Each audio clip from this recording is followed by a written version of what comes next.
Assalamualaikum warahmatullahi wabarakatuh. Alhamdulillah pada malam hari ini kesempatan mengudara yang sekian kali telah mengudara. Sekarang mengudara dengan tema kurang lebih ya, kita akan mengangkat berita-berita yang ada di Indonesia, berita-berita hangat yang terjadi di Indonesia terhadap umat Islam. Alhamdulillah teman-teman semua pemirsa Masjid TV yang dirahmati oleh Allah Subhanahu wa Ta'ala, di tengah-tengah studio kita telah kedatangan tamu, yaitu yang tidak asing lagi adalah saudara Mas Widi Kusnadi SS. Ya, ini Mas Widi adalah sebagai redaktur minanews.net ya. Nah, ini alhamdulillah telah tiba, akan berbincang-bincang dengan Mas Widi ya. Kita akan ngobrol-ngobrol santai teman-teman semua nih ya, tentang berita apa saja sih yang menimpa di dunia Islam, di Indonesia dan di luar negeri terutama ya. Nih ngobrol-ngobrol berita hangat nih di bulan September apa aja nih Mas? Pertama seperti kejadian-kejadian di Tangerang nih baru-baru ini ya, dia adalah Ustadz Arman Tangerang nih, saya makan ingin menggali dengan Mas Widi. Terus yang kedua ada Ustadz Rahmat Caniago di Batam. Kami persilakan, mungkin akan diutarakan apa saja sih permasalahan yang terjadi menimpa ustadz-ustadz atau umat Islam di Indonesia dan dunia pada umumnya. Silakan Mas Widi, coba Mas. Ya, baik Mas Masud. Pemirsa Masjid TV, kalau kita saat ini berada di bulan September, seakan-akan kita ini umat Islam ini menahan napas. Kenapa? Kita biasanya akan menghadapi satu peristiwa-peristiwa yang itu akan mengingatkan kita pada peristiwa bulan September yang selalu terjadi di bulan September. Contoh kemarin, hari Sabtu tanggal 18 September itu, seorang ustadz, dia seorang penggerak pengajian di sebuah kampung, itu ditembak oleh orang tak dikenal pada saat setelah selesai sholat maghrib. Begitu selesai sholat maghrib bersama anaknya pulang, sampai di depan rumah dieksekusi sama orang, hingga akhirnya meninggal dunia. Itu kejadian hari Sabtu di Tangerang. Apa mungkin ada motif lain kejadian, mungkin dia ada pernah berseteru dengan mungkin utang atau apa, itu mungkin ada kronologis itu nggak itu Mas kira-kira? Nah, ini yang harus ditelusuri nih oleh kepolisian. Ya, kita kan sebelum memvonis, ini kesalahan mungkin karena faktor Ustadz, kan kita juga harus objektif dalam menilai kejadian gitu. Apakah mungkin karena motif dia kejadian lain seperti pernah punya sangkutan atau masalah hal-hal pribadi. Nah, ya ini yang sekarang ini masih didalami oleh pihak kepolisian. Terus ada kejadian yang kedua, yaitu kejadian di Batam baru saja kemarin setelah selesai sholat zuhur hari Senin kemarin, yaitu Ustadz Caniago yang sedang mengisi majelis taklim muslimat, tiba-tiba ada orang yang tak dikenal langsung menuju ke podium dan menyerang, ingin menusuk ustadznya itu, Ustadz Caniago itu. Ya sontak jadi histeris lah, walaupun kemudian pelakunya bisa ditangkap waktu itu. Nah, dua kejadian ini mengingatkan kita kepada kejadian-kejadian di bulan September beberapa tahun yang lalu. Contohnya misalnya kejadian bulan September tahun 2018. Nah, waktu itu di Bandung dan di Tasikmalaya itu kejadian ada seorang ustadz juga yang tengah sholat pondok pesantren Al-Hidayah di Cicalengka. Itu tahun berapa itu Mas? 2018. Nah, itu terus di bulan September juga. Kalau kejadiannya ini rangkaian Mas ya? Iya, rangkaian. Tapi puncaknya itu di bulan September gitu. Ada juga kalau di Tasik kalau nggak salah itu Ustadz Prawoto, masih di Bandung Mas. Itu Ustadz Prawoto namanya. Itu baru pulang dari masjid kemudian dianiaya oleh seseorang, kemudian sampai meninggal. Walaupun orangnya nanti bisa ketangkep ya waktu itu, terus kemudian ditangkap dan disinyalir menderita gangguan jiwa. Nah, tapi anehnya dari sekian kasus penganiayaan terhadap ustadz itu alibinya selalu gangguan jiwa. Nah, ini yang perlu kita tanda tanya besarnya, ada apa gitu kan. Itu tahun 2018. Sebenarnya tahun 2019 juga ada. Cuma tidak sebanyak tahun 2018. Tahun 2021 juga ada, awal tahun 2021 itu ada juga di Langkat, Sumatera Utara. Kemudian di Luwu di Sulawesi Selatan. Nah, itu juga sama. Kalau itu namanya kolor hijau. Kolor hijau itu mengingatkan kita di tahun 2000-an itu. Itu juga ada fenomena itu malah hampir nasional itu. Di Jawa, di Kalimantan, di Sumatera itu fenomena kolor hijau. Dia itu membunuh para kiai dengan cara santet dan juga dengan cara tadi datang ke rumah malam-malam kemudian mengeksekusi kiai dan itu bulan apa itu Mas? Rangkaian Mas, jadi awal biasanya itu bulan Agustus, kemudian September, nanti puncaknya sampai di bulan Desember. Nah nanti bulan Januari hilang lagi. Nah nanti Iya. awalnya lagi bulan, nah seperti itu. Nah ini kalau kita runut kejadian itu mengingatkan kita kepada tadi peristiwa G30 SPKI Gerakan 30 September dari yang dilaksanakan oleh PKI itu, Mas. Walaupun ini puzzle ya, masih puzzle. Apakah ada hubungan langsung apa tidak? Tapi kalau kita runut itu ada kesamaan motif. Kesamaan motif setidaknya di waktu, yaitu terjadi di bulan September gitu. Kan ini sekarang bulan September nih ya. Apa hubungannya nih terhadap kejadian-kejadian ini dengan bulan September ini? Berarti kan 30 SPKI ya, kejadian bulan September. Apa hubungannya, Jauh? Nah, gini Mas.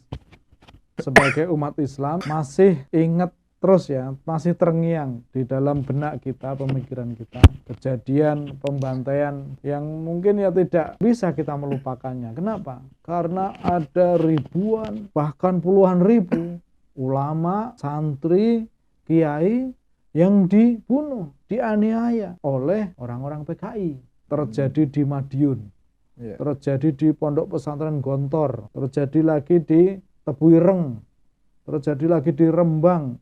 Bahkan kakeknya Gus Yakut sekarang ini, keluarga Pak Bisri, itu mengalami kejadian yang paling mengerikan akibat ulah PKI. Sehingga Gus Yakut ini sampai sekarang ini kan beliau dulu sebelum jadi Menteri Agama pernah jadi Ketua Banser. Itu salah satu motivasinya karena memang menghadapi ancaman komunis PKI waktu itu yang dia membunuh para ulama. Dan pondok pesantrennya Gus Yakut itu menjadi sasaran utama. Sehingga wajar bagi beliau sebagai ketua Banser untuk bisa membentengi ini para ulama dari kemungkinan serangan 30 September PKI itu. Jadi kalau kita bicara 30 September nih Mas, walaupun sekarang ini sudah tidak ada ya PKI ya, tetapi ideologinya masih kita rasakan. Ada upaya-upaya dari orang-orang tertentu, mungkin ini ya kita bisa sebutnya oknum lah ya, yang ingin menghidupkan kembali PKI. Buktinya apa? Buktinya adalah ada yang berusaha ingin menghilangkan Pancasila. Betul. Ada yang ingin menganiaya, membunuh para ulama. Ada yang dia mengkampanyekan, dia berdemo untuk bisa mengatakan pemerintah harus minta maaf pada PKI. Dan dia membuat kampanye-kampanye yang seolah-olah menggambarkan PKI itu nggak salah. Tapi PKI itu jadi korban. Padahal jelas dia adalah pelaku pembantaian umat Islam. Inilah yang masih segar dalam ingatan kita. Bagaimana kejadian tanggal 30 September waktu itu 1965. Di mana ulama-ulama kita menjadi syahid, santri-santri kita syahid karena menghadapi kekejaman dari PKI itu, Mas. Berarti ada hubungannya nih ya sebenarnya. Ya, kita bukan menuduh, tapi kita hanya menceritakan runut-runut dari bulan-bulan September ini ya. Betul. Jadi kalau bulan September tadi saya sampaikan seolah-olah kita itu menahan nafas. Mau kan ada kejadian apa ini gitu. Dan biasanya memang bulan September ini kejadian-kejadian seperti itu. Dan korbannya selalu umat Islam. Baik itu kiai, ulama, santri, atau komunitas muslim biasanya begitu, Mas. Nah oleh karena itu kita harus tingkatkan nih kewaspadaan. Terutama di bulan September ini pun juga di bulan-bulan yang lain tentunya. Gitu. Nah ini kalau ngomong-ngomong masalah PKI nih ya. Kita kan tadi ada nyangkutin masalah PKI nih. Nah itu perbedaannya apa sih Mas? Antara PKI, komunis, sosialis, nah itu apa aja nih? Nah, jadi gini Mas, ini menarik nih Mas. Kalau kita bicara PKI, tentu kita harus menilik runut kepada sejarah ya. Dulu di Rusia itu ada seorang namanya Karl Marx, yang dia memiliki pemahaman bahwa tidak boleh di dunia ini seorang memiliki sesuatu. Tetapi semua properti, semua kekayaan itu milik bersama. Karl Marx kemudian membuat buku, terus kemudian mengkampanyekan ide-idenya itu, dia namakan idenya itu dengan ide sosialis.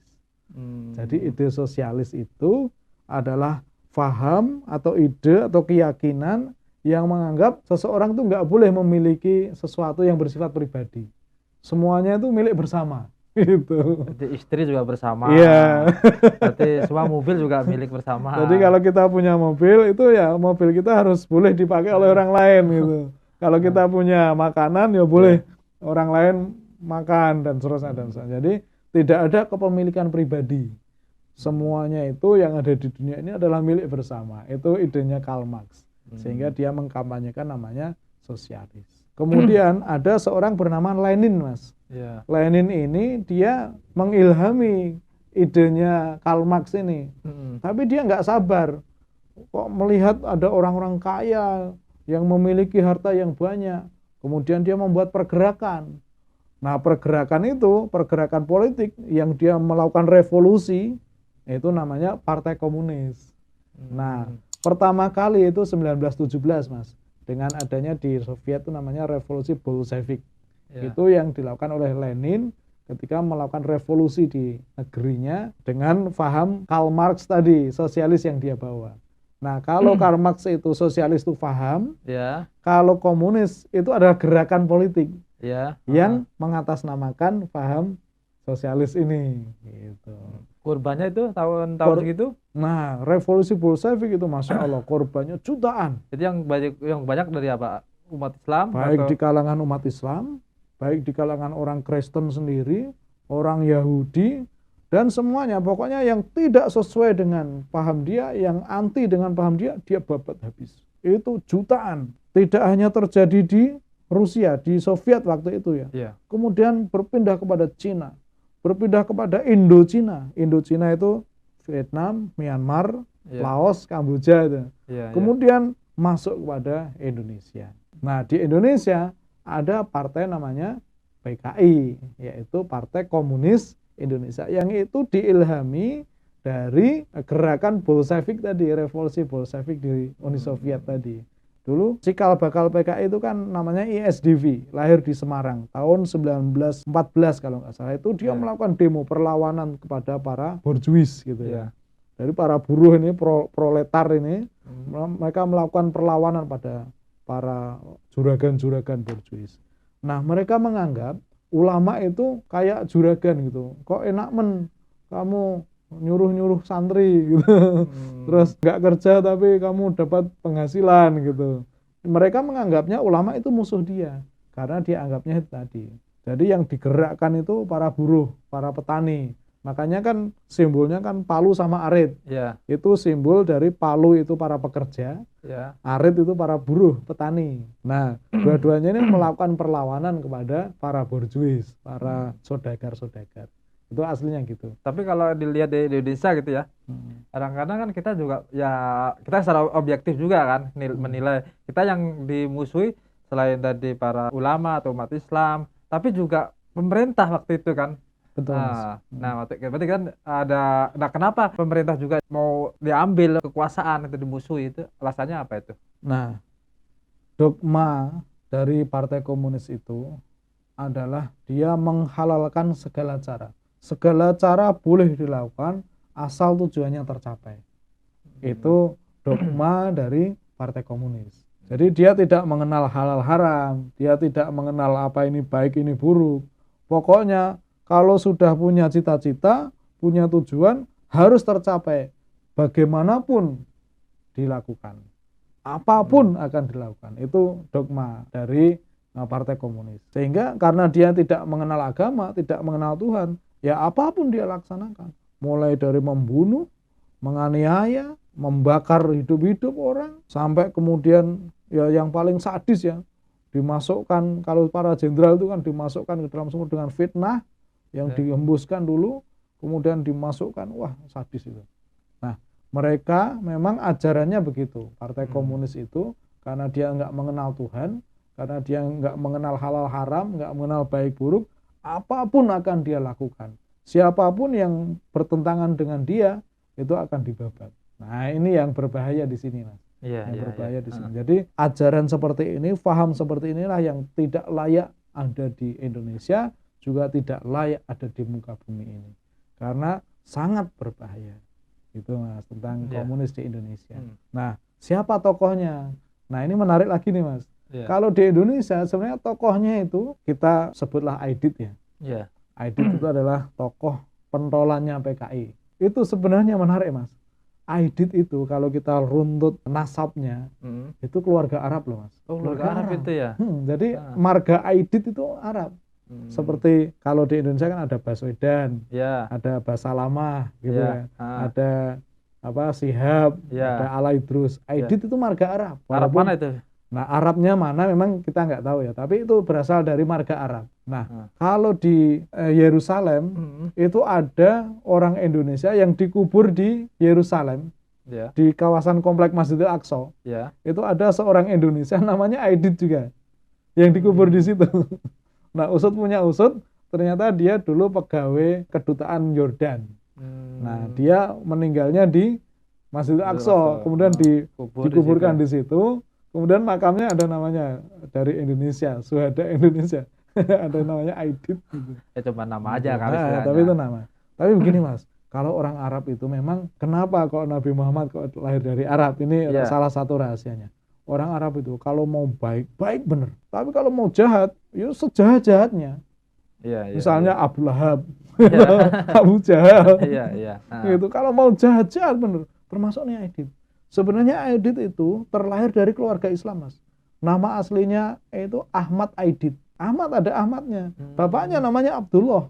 Punya pesantren di Belitung. Tapi karena dia mempelajari komunisme, mempelajari sosialisme, sehingga pikirannya jadi berubah, hingga kemudian dia berpaham ateis, komunis, kemudian dia sampai tadi melepaskan seperti Islam. Ini ya, Perdana Menteri itu siapa dulu yang katanya hafal Al-Quran tapi jadi komunis apa ada? Ada. Nah, itu. Berarti dia kan karena latar belakang mungkin bacaan apa gitu ya pengaruhnya. Iya, betul.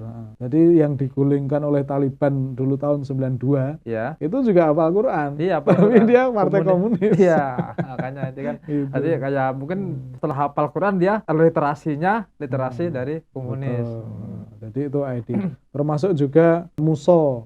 Muso itu nama aslinya Munawar, Mas. Oh, Munawar Muso. Nah, dia belajar dari Soviet. Dia belajar di Soviet, kemudian tahun 1948 itu ketemu Pak Karno. Nah, kemudian diajak pulang, terus kemudian yuk bangun negeri. Tapi ternyata dia malah mendirikan Soviet Indonesia. Dengan itu membunuh para ulama, para kiai di Jawa Timur, di Madiun itu. Sebenarnya dia latar belakangnya juga Muslim, bapaknya Muslim, keluarganya juga orang Muslim gitu. Jadi itulah bahayanya komunis. Jadi kalau seseorang walaupun dia berasal dari latar belakang keluarga Muslim, tapi kalau udah kemasukan paham komunis, doktrin komunis, wah itu bahaya. Maka ini pelajaran bagi kita semua, para orang tua, yang anak-anak kita jangan sampai anak kita kesusupan atau kerasukan paham komunis. Karena kalau sudah kerasukan paham komunis, ya Masya Allah itu. Ya kita berlindung diri ya. Auzubillah min dzalik. Terus kita kembali lagi ke umat Islam tadi ya. Nah, di Indonesia maupun di luar negeri. Nah, kelompok-kelompok mana saja sih sebenarnya yang cenderung setelah jangan sampai bangkit atau ya musuh yang musuh umat Islam lah intinya tuh kelompok mana saja nih dari literasi ini yang ada di dunia maupun di Indonesia. Kalau kita mengutip bukunya Imam Yahsallah Mansur ya Mas tentang konspirasi itu. Beliau mengutip surah Al-Baqarah ayat 120 itu. A'udzubillahi minasyaitonirrajim. Walan tardo angkal yahudu walan nasoro hatta tatabi'a millatahum. Kan gitu. Jadi musuh pertama orang Islam itu adalah pertama orang Yahudi. Orang Yahudi itu selamanya. Makanya dalam Al-Qur'an walan pakai lan berarti itu kan selamanya. Mulai dari sejak dulu, sekarang sampai yang akan datang, orang Yahudi pasti nggak akan ridho sama umat Islam. Dia pasti akan memusuhi umat Islam. Pertama, musuh kita adalah orang Yahudi. Kenapa orang Yahudi memusuhi Islam? Karena memang sudah sejak zaman dulu, Mas. Orang Yahudi itu para nabinya dibunuh. Para nabinya dieksekusi. Nabi Zakaria itu sampai dimutilasi. Nabi Yahya juga gitu. Nabi Isa dikejar-kejar dibunuh. Bahkan dia tuh sebenarnya udah tahu bahwa akhir zaman tuh akan ada nabi namanya Nabi Muhammad. Itu pun dia ingin membunuhnya. Kenapa ada orang Yahudi di Madinah? Karena dia tahu bahwa kelak akan ada Rasul yang datang ke Madinah. Namanya Muhammad. Dan itu kenapa mereka orang Yahudi migrasi ke Madinah, ke Yasrib waktu itu. Cita-citanya, tujuannya untuk membunuh Nabi. Jadi sudah sejak awal Yahudi memang menanamkan permusuhan kepada umat Islam. Jadi umat Muhammad ini, jadi Yahudi itu tidak suka selamanya kepada umat Islam. Itu yang pertama. Yang kedua, siapa musuh Islam? Yang selanjutnya adalah orang Nasrani. Nah, kalau orang Nasrani ini based on interest, berdasarkan kepentingan, Mas. Kadang-kadang dia memusuhi, kadang-kadang bisa jadi dia teman. Iya. Tapi namanya tidak selamanya. Iya. Jadi di satu sisi mungkin dia kadang memusuhi, tapi satu sisi lain dia kadang bisa menjadi teman gitu. Contoh yang berteman tuh kalau di negara mana gitu? Nah, kalau dulu pada zaman Rasul dulu ketika para sahabat Rasul hijrah ke Habasah, Iya. itu ditolong oleh orang-orang Nasrani. Gitu, Hmm. diberi perlindungan oleh orang Nasrani.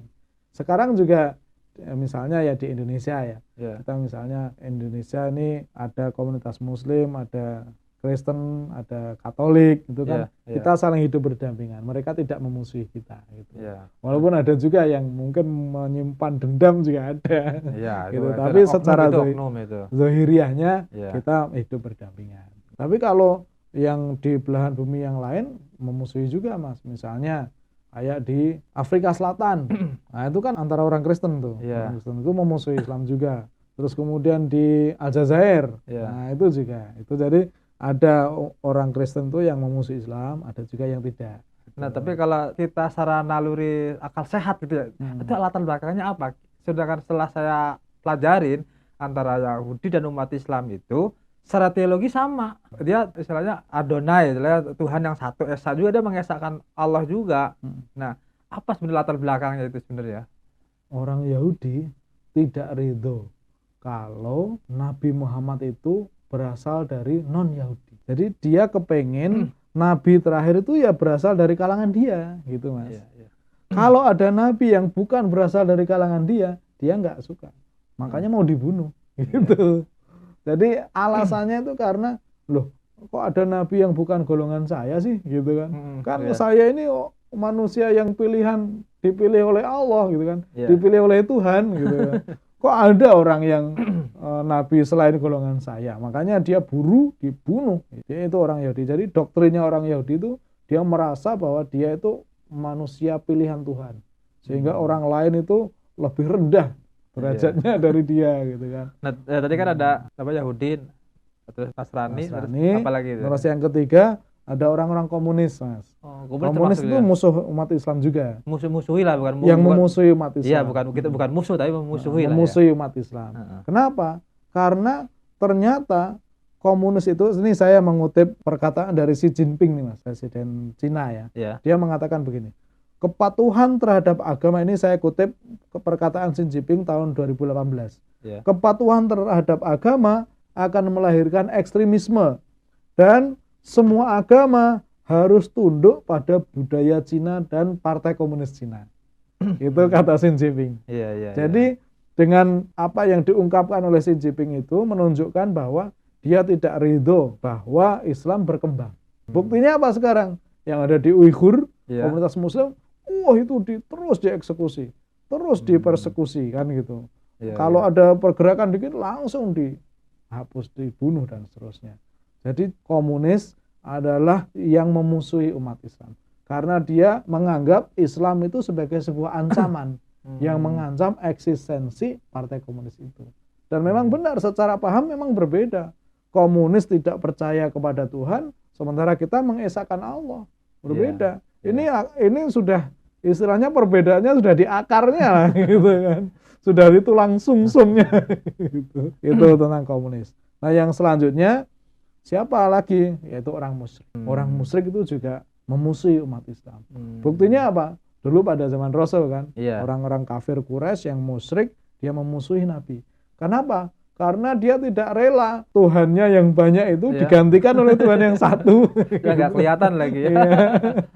Jadi orang musyrik itu memusuhi umat Islam karena dia nggak rela Tuhan-Tuhan yang banyak itu cuma digantikan sama yang satu. Nggak kelihatan lagi. Gitu. Nah, sekarang konteksnya siapa? Orang musyrik yang memusuhi Islam, yaitu orang yang ada di Kashmir.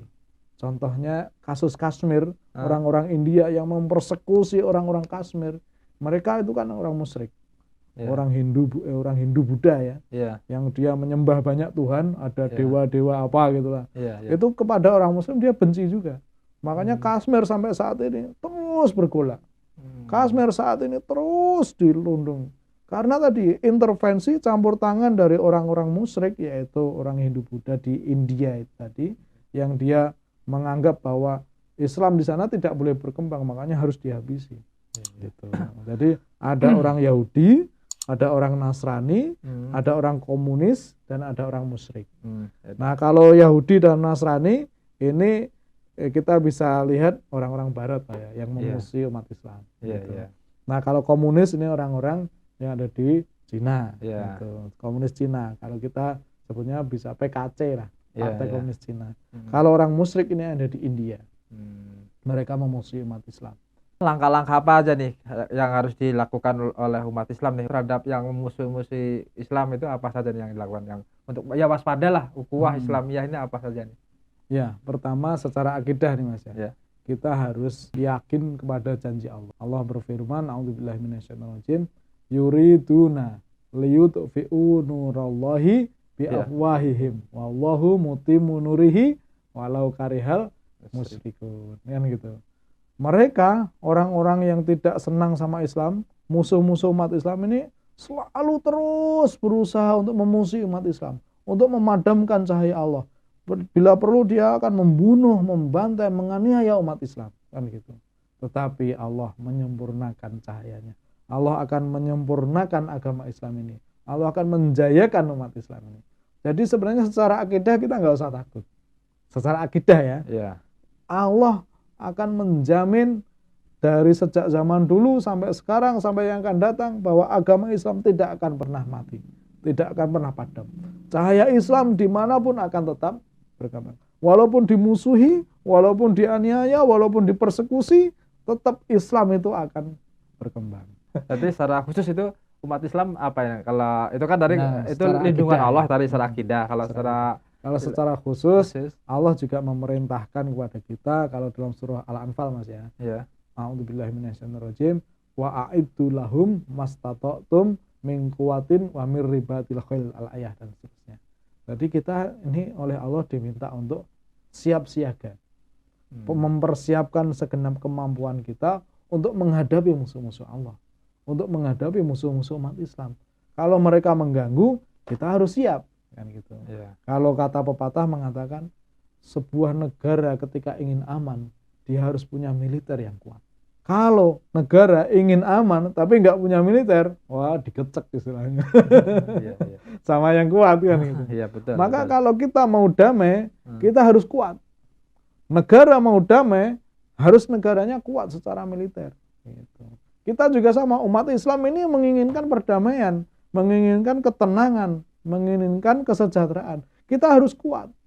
Kita harus bisa bela diri, kita harus menguasai ilmu teknologi.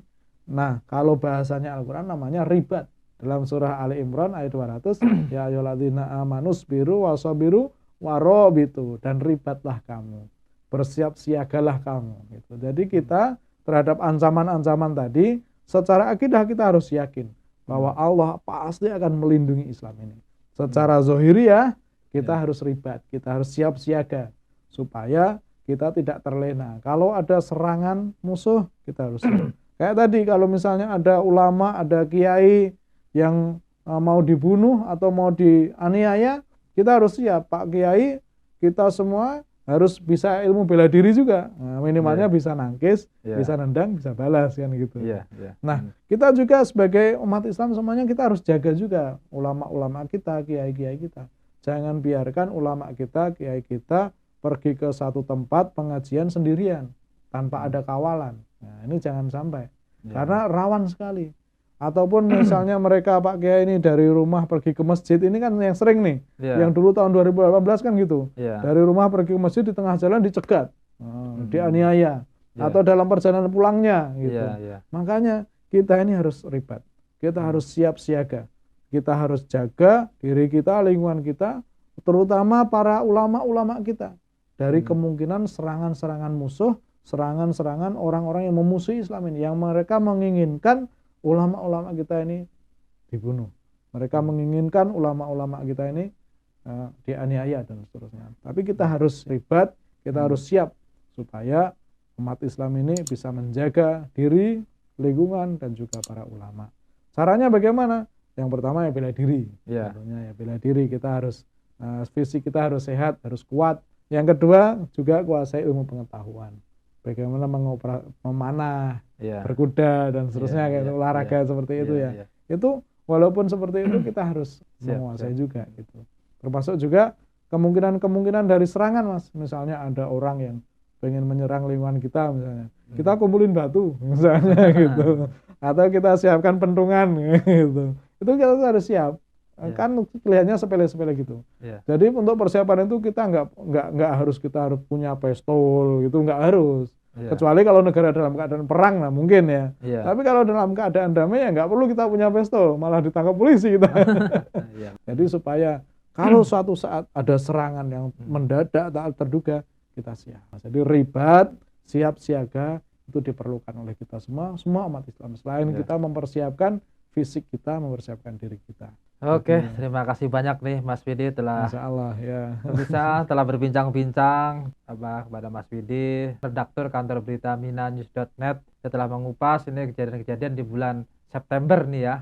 Ya mudah-mudahan umat Islam, khususnya umat Islam seluruh Indonesia dan dunia ya untuk mawas diri lah, mawas terhadap lingkungan, ustadz-ustadz yang ada di sekitar kita, atau ya kejadian-kejadian yang ya kita harus robitu itu terhadap segala hal istilahnya. Kita persiapan ilmu, persiapan teknologi, pengetahuan dan pendidikan itu salah satu untuk ribat ya. Ya mungkin pertemuan kali ini kita cukup dulu Mas Widi ya. Nanti kita next time kita bisa ngobrol-ngobrol lagi tentang berita-berita yang hangat nih ya. Insyaallah Mas. Ya terima kasih terhadap Mas Widi ya telah hadir di studio kami. Jazakallahu khairan katsir. Kita cukupkan pertemuan kali ini dengan membaca doa kafaratul majlis. Bismillahirrahmanirrahim. Subhanakallahumma bihamdika astaghfiruka wa atubu ilaik. Assalamualaikum warahmatullahi wabarakatuh.